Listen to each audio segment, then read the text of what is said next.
Metaverse की इस तरह सबसे पहले एक नॉवेल स्नो क्रैश में इस्तेमाल की गई। ये नॉवेल 1992 में लिखा गया था। इसे मकबूलियत तब मिली जब मार्क ज़करबर्ग ने अपने ब्रांड फेसबुक को मेटा में तब्दील कर दिया। ये तब्दीली महज ब्रांड नेम की तब्दीली नहीं, बल्कि इसके पीछे एक सोच है।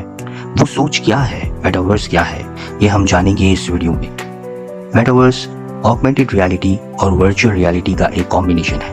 मेटा के जरिए से एक ऐसी दुनिया वजूद में लाई जाएगी जहां पर यूजर का अपना एक एवेटर होगा। ये एवेटर दूसरे एवेटर से ऑनलाइन वर्ल्ड में कनेक्ट होंगे। इस ऑनलाइन वर्ल्ड में आप VR हेडसेट पहनकर दुनिया के किसी भी मुल्क की सैर अपने घर में बैठकर कर सकते हैं। कहीं भी घर बना सकते हैं, जमीन खरीद सकते हैं, अपने पसंदीदा गुलकार के कॉन्सर्ट में शरीक हो सकते हैं, म्यूजियम जा सकते हैं। इस वर्चुअल वर्ल्ड में सब कुछ वर्चुअल होगा। आपका एवेटर, उसके कपड़े और यहाँ तक कि उसके जूते भी।